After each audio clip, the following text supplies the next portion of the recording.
Hey everybody, welcome back to Rebootleggers. This is a comedy podcast where we reboot everything. I'm your host, Scott Owen.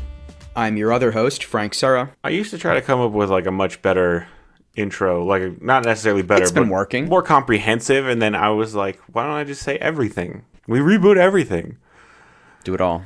Now, we are firmly into week 3 of our Christmas time that most people know as the month of December.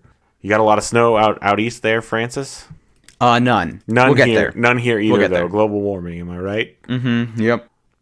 Ice caps. Ice caps that won't... I wish we could get some ice caps here. Yeah. And some snow caps. No, say. No. But speaking of ice caps, have you seen the Goonies? No, you have. We're going to reboot the Goonies. I didn't mean to ask if you'd seen it because I didn't want to let on that neither of us had seen it. So let's just redo that. We're going to do our best. Or we'll just do our best. I've seen a lot of parodies. Oh, yeah? Like what? You weren't supposed to ask that either. Ah, I see. I've seen like the Goonies. I've seen YouTube supercuts. This And I know all about One-Eyed Willie, if you know what I mean. I do not. But so I mean, this is a movie that a lot of people consider a Christmas movie. Yeah. It's not explicitly about Christmas, but that does not mean it is not a Christmas movie. It's never stopped us before. Just look at the internet's obsession with Die Hard and all those funny boys making that joke every year. Don't spoil next week. Oh. But so for your edification here, Frank, this is a movie starring a scrappy group of kids, leaded by Sean Astin as a wee babe of Tiny little baby boy. a tiny little baby boy, and they live in a small town in Oregon. In it's called the Goon Docks area, which I don't know why it's called that, but it is. Seems like a weird name for a place. Yeah, it does. And so this group of kids calls themselves the Goonies because they live in the Goon Docks area. Do you understand? And so apparently there's a country club in the town that is somehow threatening foreclosure on all the surrounding homes. Is the country club is owned by the mob? No. No, the mob is in the movie. The mob, well, a crime family, a family of criminals. I don't necessarily think they never specify whether or not it's mob they don't activity. want to attract that kind of heat. Yeah, they're an organized crime family. Yeah, but so there's this country club that's They want to build restaurants and condos. They want to just expand the country club, and somehow they're allowed to just I guess maybe the country club owns the surrounding homes too. They own something because otherwise nothing makes sense. But so they're trying to foreclose on all these homes so they can make their club bigger. And they're doing it at Christmas. So what they're gonna say, like, live in your presence and not your house because we're gonna buy your house. That's how evil they are. They're the classic evil individuals. They specifically waited until Christmas because everyone's too busy buying presents to look at new laws. Correct. Everybody's way too busy. Except the boys... Except the Gooners. The Gooners meet up for what they think is going to be their last adventure before they all have to move away. The different poor people places. Different poor areas. And they are in Sean Astin's attic. Because none of them are in the country club. Exactly. Right? None of them are members. Correct. They're going to get kicked out. Right. They could just live at the club if that was the case. If they had enough money to pay the dues, which the movie says they don't. Oh, they don't even a little bit. Yeah. So they find a gold doubloon in Mikey's attic, and then they also find a treasure map with the doubloon, and so they decide to follow it because it says it leads to One-Eyed Willie's treasure. Yeah. So then they go on an adventure. They meet a crime family who finds out about the treasure and is chasing the boys the whole time. Now, One-Eyed Willie, Frank, is this some sort of euphemism that I'm not familiar with? No, but it's just like if a guy was named like Poo Poo Butt, like it would just be funny. Poo Poo Butt. Yeah, I guess that would be funny. One-Eyed Willie, I think, had one eye. Okay. Because he was a pirate. Yeah. That's not what they tell you, but he was a pirate. Because he had doubloons, right? Yeah. Only pirates have doubloons. I forgot that. Yeah, it's not real money. It's pirate money. And he also had gems and jewels and such. And the treasure map. We're not gonna do that right now. Okay, so let's talk about these boys. You've got Mikey Walsh, the plucky leader. Basically, think Mike from Stranger Things, but if he was Sean Astin. His older brother named Brandon, played by Josh Brolin. Brandon. For the entire movie, he wears like a karate headband. Yeah, and they call him Brand. They don't call him Brandon. They call him Brand. Oh. Yeah. Oh. Yeah, it's like Rand, but with a B. They just want to make you hate him. And you don't, but they do try. They try very hard. They're like, hey, hate this boy. And you're like, but look at him. Look at that karate headband. Yeah. Oh, and the jean vest. More of a Rambo headband if you think about it. I'll accept that. Oh, boy. So then also in the group, you have some boys. Notably, the Mouth, who talks a lot. He just talks a whole lot. You've got Data, who's a little Asian boy who's very, very smart and inventive and has a... they were not breaking many molds with this movie, They were not. This was 1985. Now, I need to look this up right quick. Yes, I am confirming that the boy who plays Data is also the boy who played Short Round in Indiana Jones. He kind of made a career out of it. Now, you may ask what kind of name is Short Round, and the answer is nobody knows. And then, lastly, the last boy is the fat friend Chunk, who is a fat boy, and that's his thing. So they kind of have their slots. They've got their mage, tank, healer, rogue situation. Yeah, I think I'd put... So how would you... I don't... So Chunk's the tank. Is Chunk the tank? Because here's the thing about Chunk. He's very clumsy, and he gets caught, like, immediately. And all right, so he's the healer then. I guess? Because nobody really needs him around except for the one time they need him. Yeah, maybe he's like the bard. Also, as you say that, so because he's fat, what do you expect that he always has with him? He's always got a Mars bar. What year is it? He's always got those Baby Ruths. He's always got a score. Yeah, and so he gets captured by the criminals, and they dump him in their one prison cell. And in that one prison cell is the criminal's younger brother, who is very deformed. He looks basically like an orc from Lord of the Rings, but like friendly. And they just keep him locked up in there. They just keep him locked up in there. He can't speak. He's just a very big, pointy-eared weirdo with offset eyes and he likes the Baby Ruths. And so Chunk befriends him by giving him the Baby Ruths.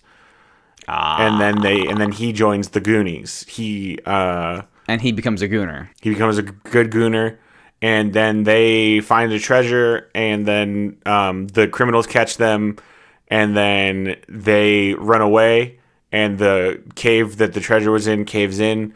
And then the bank shows up when all the families are together and says, hey, I'm from the country club. Give me your houses. And as the dad is signing, they find that in Mike's marble bag is a whole lot of gems and doubloons. And now they can buy their house and they don't have to foreclose. Because banks just take bags of gems. I mean, I think they might. I don't know a lot about banks, but you got to be able to spend that somewhere, right? Yeah. But so this is what we're working with. So we got a pretty classic kid venture here. Yeah. Now, so does the older brother do anything? Is he with them in the treasure cave? Yes, he is. He's not with them at first, and then they find he runs into them at the treasure cave or at a restaurant above a tunnel to the treasure cave. And he is with two girls because he is an older boy and likes girls. Yeah. And so, just a little bit of that. The broster. So he's kind of like the brother who's like, I'm too cool for you kids, but then also like, I love you kids, and I'm going to help you. Okay.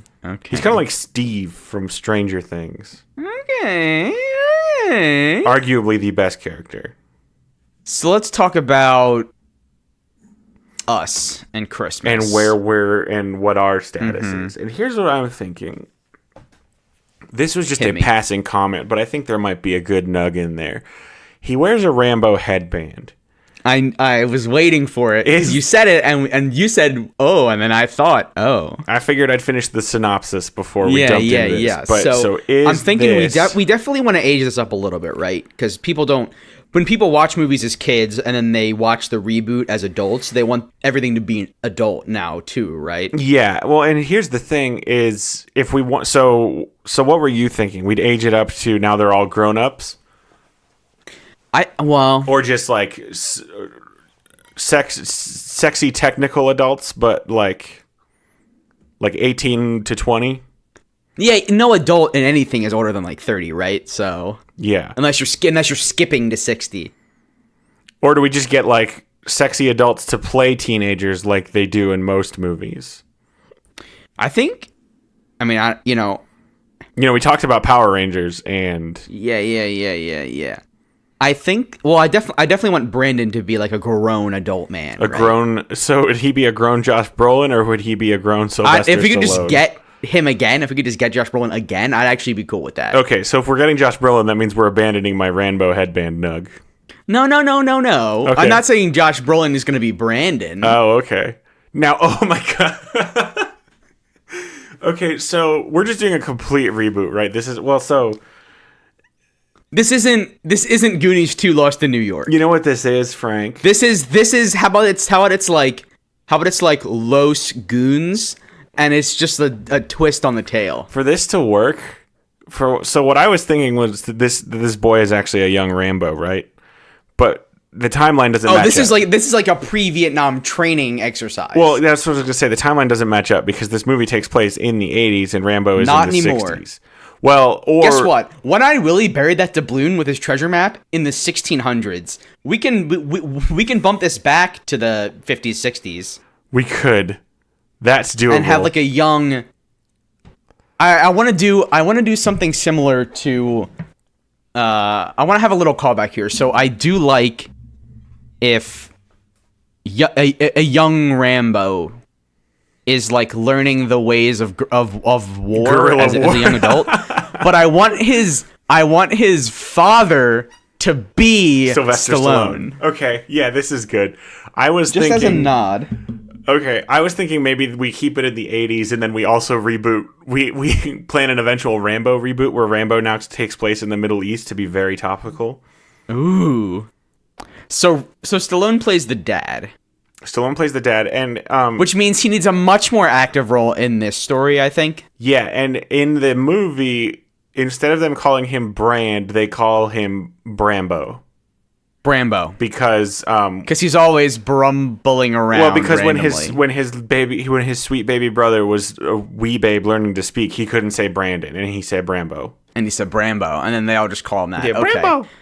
So I'm actually thinking that it's Mr. Goon. Mr. Goon is being played by Stallone in this case.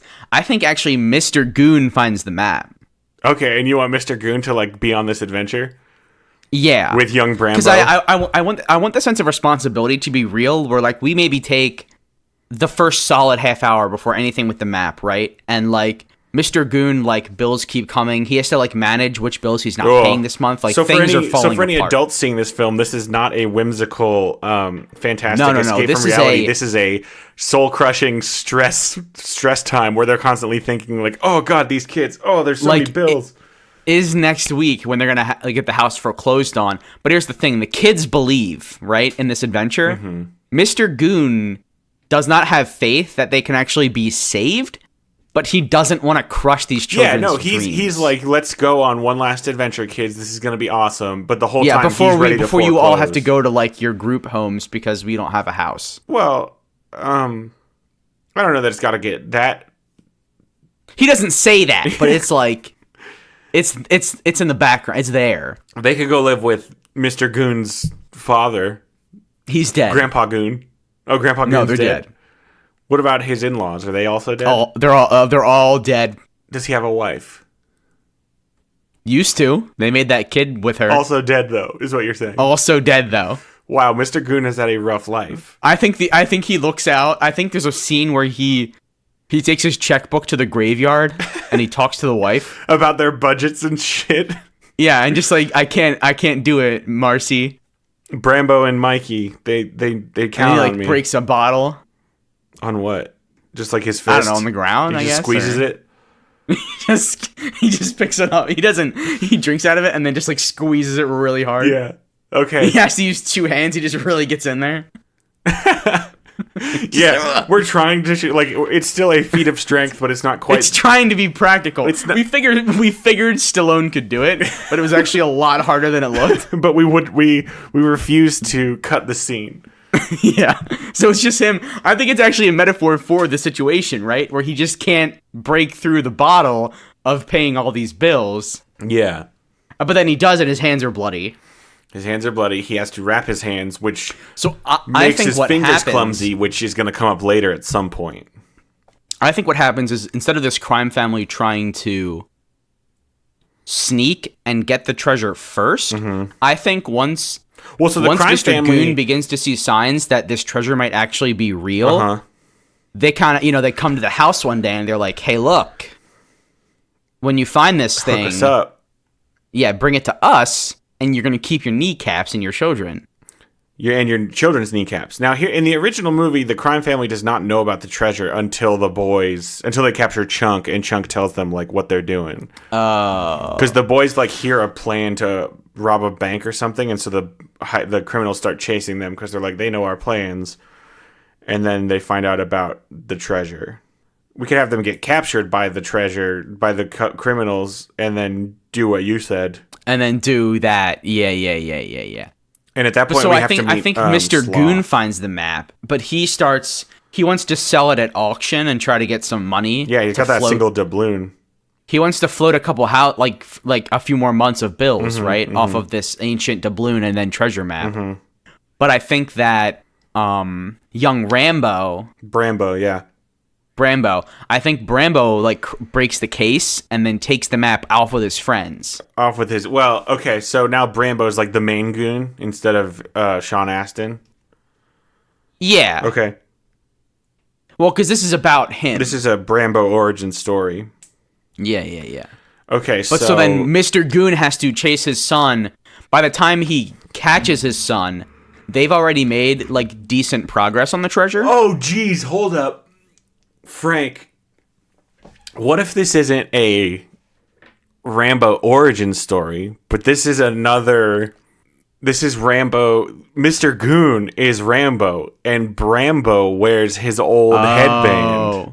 And this is his... These are his This kids. is like, instead of being Rocky 4, this is his like Creed. Yeah, and so Mr. Goon is Rambo, and he basically has to train his son on guerrilla warfare. Train his children in guerrilla warfare. Yeah. I like this a lot. Okay. So from the top. From the top. Attic. Doubloon and treasure map. An old John Rambo, now going by Mr. Goon. Old John Rambo, still by Stallone. Changed his name to Mr. Goon. Changed his name to John Goon. John Goon. Okay. So then... He finds the doubloon and wants to sell it. He also finds the treasure map but doesn't think it's worth much money. His son, John Jr., also called JJ, also called JJ Ram, also called Ram J. Brambo. He finds the treasure map. Ram J. Ram J finds the treasure map. Uh-huh. And he says, me and my friends can find the treasure, and then I don't need to crush my dad's dreams and hope. Yeah, he wants to save it. So they go in search of the treasure. They get captured by the criminals, and then the criminals, do they send Mr. Goon Yeah. So the criminals ransom keep letter? the kids hostage. Yeah. And then they call up John Goon. Maybe they don't know they've got the wrong man. They call up John Goon and they say, "We have your children. Bring us the treasure, or you'll never see them again." And here's what I think John happens. Goon has no interest in this treasure. He immediately pulls off the shirt, puts on the vest, paints the face. He goes, "This is just like I'm back at war." He just says it right to the camera because like now he's got to save these kids. Well, I think what maybe happens is Brambo. I think Brambo maybe escapes and comes and tells his dad that, like, hey, they got all my friends and they've got the treasure map. So then So it's father-son. Yes, so then they can have a father-son guerrilla war. Yes. And it's full of like too convenient Chekhov's gun like analogies where he's like crawl in the grass but pretend like we're at laser tag like last Saturday and stuff like that. You know what I mean? He's like, laser tag, remember laser tag 2 weeks ago? Like, that's all he says. He goes, son, remember laser tag 2 weeks ago? And he's like, I got it. Yeah. It's perfect. And then at one point he does say go long, and he throws like a big ruby like a football. Mm-hmm. And he says, remember when we were practicing for your varsity junior football? Go long. Do this. Yeah. And then he says, son, bases loaded, plays at second. And he's like, what? I never played baseball. And he's like, oh no, those were my other sons. Those are the other sons that died. You're never going to fill their shoes. No, he doesn't say that. Doesn't say that, of course. Okay, so we got to talk about Sloth. Yeah. The monster boy. What is his deal in this here reboot? I think that so when the other kids are captured, right? Mm-hmm. When Mouthy, Databank, and Chubbs are all captured, and they all get thrown in the capture room already, right? Is Sloth? Yes. And I mean, then it's weird, right? Well, yeah, it's real weird. Everyone's like, "Why are you here?" And he's like, "Ah!" And they're like, "Oh, geez, I live here." This poor." I think he can talk a little bit, like because that's true. In the movie, he does the "Hey, you go." Wait, is that him or is that Chunk? I don't remember either. It's been so long. But now he can at least carry a minimal conversation because this is kind of necessary. Yeah. He's like, I live here. Like, this is my family. I love them. Hey, I love these people. They say, like, this isn't like love. how family treats people. So this isn't love. And Rambo goes, let me tell you about love. And he talks about his wife and his wife. He's not there. What? These are the children still. Oh, right. Rambo and Brambo are coming to save them. Rambo and Ramjay are, like, coming to save them, but this is... Yeah. So then they, like, try to convince him... They try to convince him to, like, turn on the crime family, the family. Yeah, and he's like, oh, okay, yeah, because they keep me chained up down here and they feed me, like, cat food. Yeah, which is weird because it's not like cat food's that much cheaper than people food. No, it actually is. I buy cat food now for my cat, and surprisingly, I thought the cans of wet food were going to be like several dollars a piece, but they're like 30 cents a can. Oh. I know. So they feed him cat food because it's just economically smart. Also, turns out Fancy Feast is not very fancy. You should take it up with them. Yeah, I do have a lawsuit pending, but I think they do get Sloth to turn on them. Now, let me talk to you about and I don't know why this is floating around in my head. I honestly can't explain it, but I want to put it out there and get your feel on this. We'll just get it up on the whiteboard and you let me know. I'm thinking about, it's Christmas time. This movie takes place at Christmas, but maybe we just need that extra Christmas punch, We got to spike the punch. No, we're not doing Rocky. I'm sorry I said punch. Oh, you're killing me. But whatever you say next cannot. You already crushed me. What if instead of Sloth being just a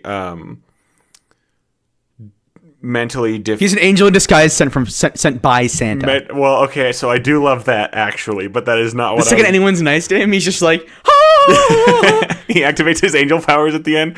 Okay, yeah. Let's put a pin in that because that's that's very good, but that's not what I was going to say. Being that it is Christmas and we could use that extra spike in the Christmas jam, what if instead of Sloth being a mentally deficient, malformed human, what if he was the Grinch? Okay. Who is kind of a weird monster in himself. So the reason they keep a Grinch chained up is because his incredible greed gives him a scent for things that are worth money. Okay, I see what you're doing, and I love it. And let me especially point out the thing that I love most about the sentence you just said. You called him a Grinch and not the Grinch. And I love the idea that there is an entire race of Grinches. and they have their own Now they are Grinch. subsurface dwellers, a la Fraggle Rock. And they have their okay, yes. And so they have their own Grinch who they use to. Now, is the Grinch greedy? He's just mean. He is just mean. I think that there. I mean, we don't have to get into it necessarily in the film, but there's many different kinds of Grinch. There's a family of Grinches for each what we'll call vices. They're basically the 7 dwarves. Yeah. Yeah. So this Grinch there's the Wrath Grinch, and that's your traditional green Grinch. This is your Greed Grinch. This is your Greed Grinch, who is orange instead of green. Mm-hmm. Or is he still green because green is also envy? Green with envy. Oh. Nah, I think he's got to be a different color Grinch because your Wrath Grinch has to be classic Grinch. Yeah. Grump Grinch, they call him. This Grinch is Greed Grinch. And Greed Grinch is... we'll make him a little more horrifying than what Jim Carrey did to him, I think. Yeah. This is going to be... This Grinch has no heart growth capability. Oh, well, no, he has to have a heart, And all Grinches do have the heart growth capability. The Grinches are kind of like an inverse gremlin, almost, where they start out dirty, but if you can get them under the right circumstances, they will morph into a Christmas angel. They will morph into a Christmas angel with the ability to summon Santa Claus. Or become him. Is that too much? Or become him, as if we just twist the Grinch lore even more. Instead of just dressing up as Santa to steal presents, he physically becomes Santa. He becomes a possession vessel for Santa.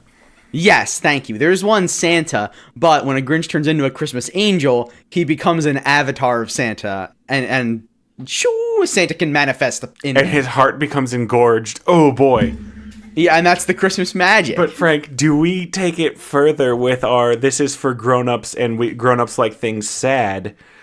Mm-hmm. When the Grinch becomes a Christmas avatar for Santa, his heart does become engorged. And here's the thing: I don't know if you know about engorged hearts, is that it's not good for the body. Eventually, the heart does explode and you die. This person gets like 24 hours of being the embodiment of Santa Claus, but then when Santa Claus leaves, he's gonna die. Right. Santa like eats through them, and he's just like, this is the only way. The vessels are not capable of truly holding Santa Claus. Is callous about his consumption of these Grinch. Okay, Grinch goons. I like this a lot. So then Sloth, who when he becomes a Christmas angel, he renames himself. What's the opposite of sloth? Now hold up, actually. Should he be a... So we've got we are calling him a Greed Grinch, which I like, but should he be a Sloth Grinch because they call him Sloth? Well, the reason I wanted him to be a Greed Grinch was then there's a reason the crime family has him in a cage because they use him to like sniff for money. Yeah, that checks out. We'll keep him as Sloth just because they're like, he looks kind of like a sloth, and then there we go. Yeah, because the stupid crime family doesn't know that he's a Grinch. That he's from Fraggle Rock. He's from Whoville, apparently. Yeah. Okay. All right. So he changes. So he becomes So once the kids are nice to him, he becomes a Christmas angel, and I think he becomes a Christmas angel for and then 1 or 2 minutes later. He says is when Santa comes upon him. He says it's time. He's coming. I love all of you, and then suddenly he becomes Santa. And then suddenly he becomes now when Santa. Yeah, let's talk about the transformation. When Santa visits upon him, is it a physical, does he literally become the fat jolly man? Or is it there is a partially opaque overlayer on his body that is Santa Claus? I think we play off of the original cartoon where he is just now suddenly wearing Santa clothes, but otherwise he looks the same. Okay. And you can see his engorged heart beating through his clothes. Every time he points his fingers like snowflakes and come out and stars. Yes. And that's kind of his main form of Christmas magic transference. Yeah, he... Do we make this as part of the Santa universe we established last week? Where, no, because that Santa... No, never mind. We're not going to do that. Yeah. That Santa physically existed, and there was all kinds of other rules around that Santa. Right, that Santa was a... so this is a separate Santa universe. So in this world... I actually like this a lot. So in this world, millennia ago... Santa died. His body died. Yes. His spirit remained, but needed vessels. Frank, okay, yes. I think we might be on a similar track, but I'm just getting hit with mind bomb after mind bomb. You finish your thing. That was it. Okay, he needed vessels. Guess Yeah. what? Okay, he needed vessels. He also has elves, except his elves are Grinches.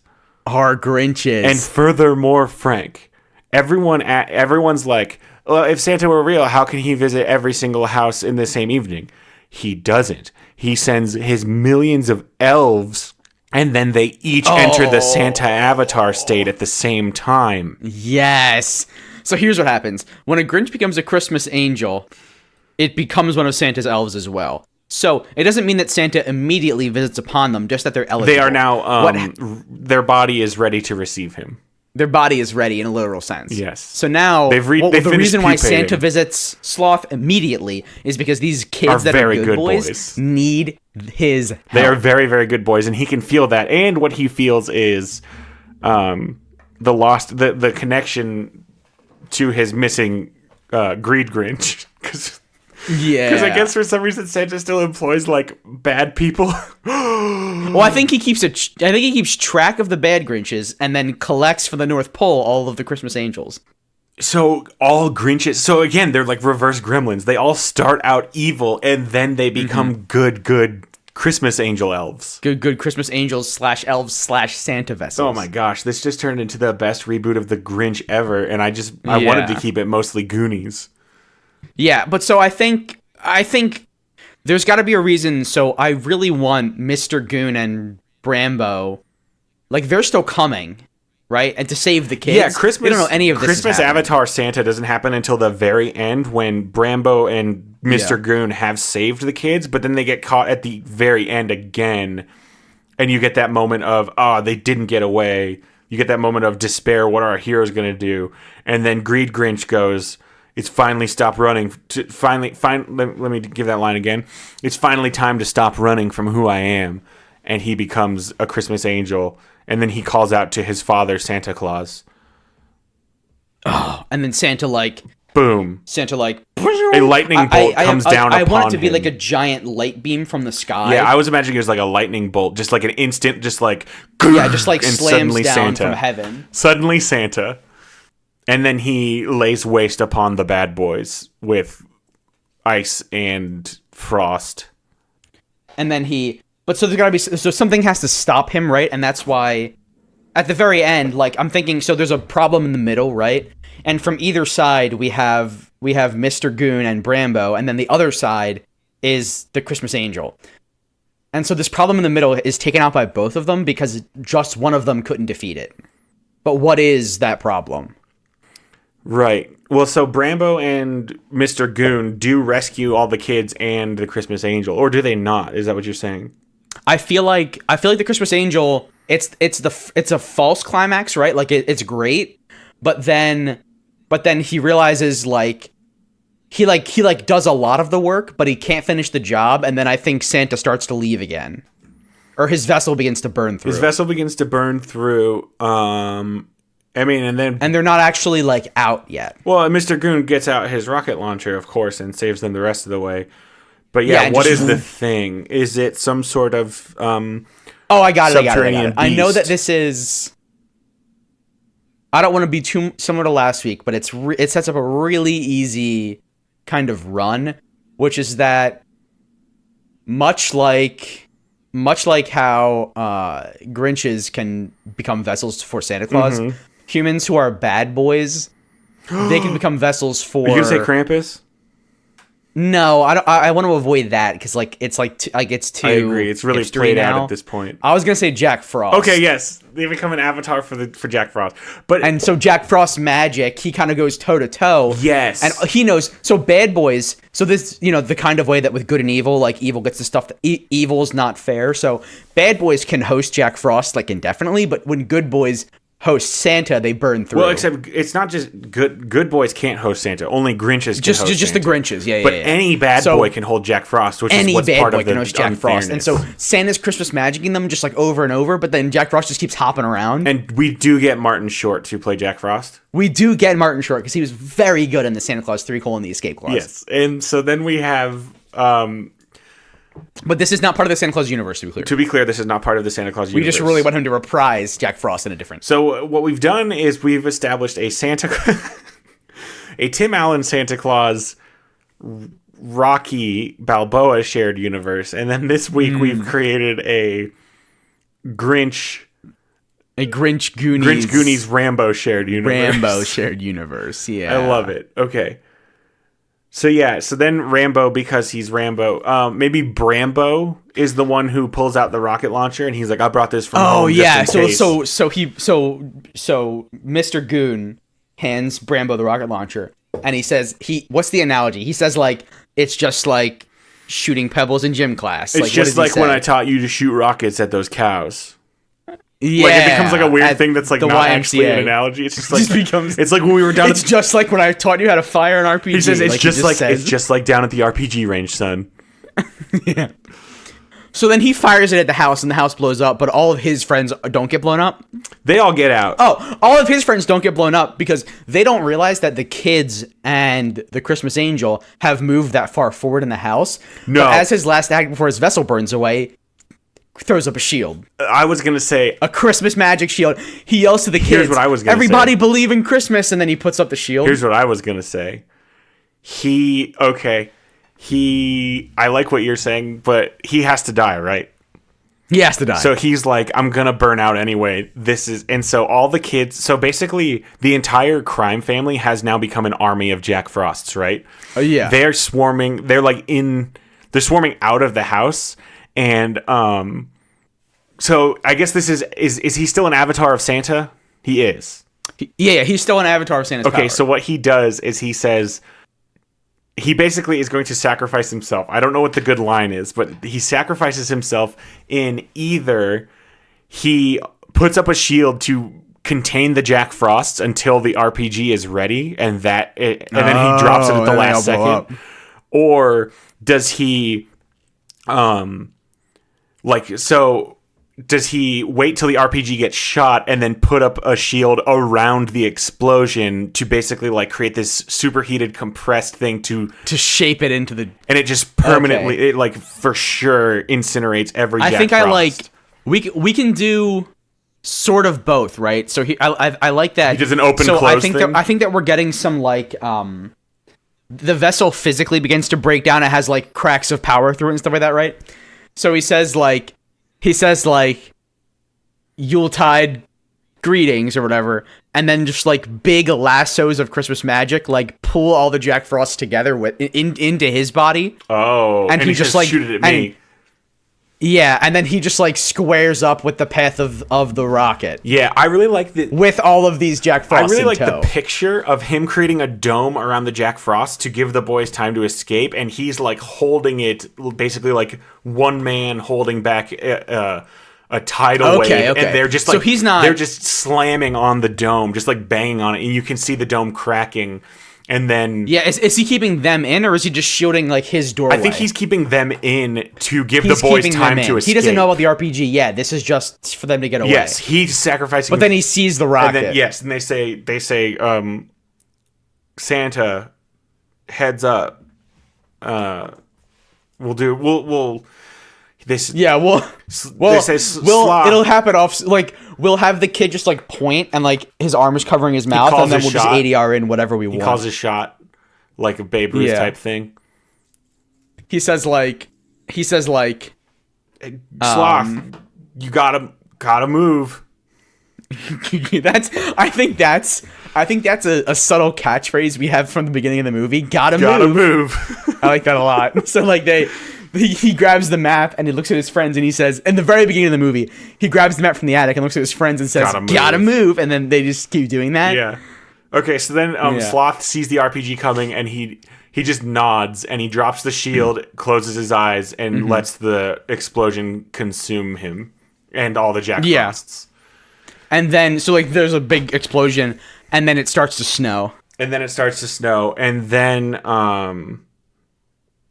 they have gemstones to pay the bank, and their house doesn't get bought. Yeah, I think even... maybe they don't actually find the treasure map treasure, but the crime family just had like a safe full of money. They just explode into coins. Everybody knows if you kill Jack Frost, you get money. You get that's where the tradition of the chocolate coins came from, is because the real coins when you kill Jack Frost. Oh, yeah. Perfect. And somebody just explains that to the camera by means of why. Right. Yeah, that's perfect. That's very good. And so they collect up all the money. They collect up all the money, and then they pay the bank, and then they're like, and then we... And what kind of doubloons are these? Because on the back side of it is Jack Frost screaming. And they're like, doesn't matter, it's of made everyone, of gold. of every Screaming doubloon. in real time. Like, Yeah, he's like... If you put it up to your ear, Yeah. you can hear Jack Frost screaming. You can hear it just... Yeah, he's like... Just when you get... Let me out. Except Jack Frost is still free to possess other bad boys, but nobody... But yeah. He is still weakened from losing so many... Yeah, there's going to be many, many years of strong from losing Christmases. so many Jack Frost avatars, some Jackatars in one sitting. Avajacks. Applejacks, yeah. Applejacks. That's very good. I love what we've done to the Grinch more than I love what we've done to anything else in this. But this is like a triple reboot we're doing here. This is a very robust mythos for the Grinch. This will hold up. This will hold up for centuries to come. All right, I think that's gonna do it for us. Thank you everybody for listening. If you like the show, please take a moment and go to I guess I'm supposed to call it Apple Podcasts now, not iTunes, but oh really? But it's the same thing. It's the same thing. And give us a rating or review. That would really, really help us out. I mean, I still call it iTunes because that's the application, I guess, but whatever. And if you know anybody who you think might like the show, please share it with them. That would mean a lot to us. We'd really appreciate that. Until next time, then, I'm Scott Owen. I'm Frank Serra. Frank, what's our password for next week? Gotta move. Gotta move.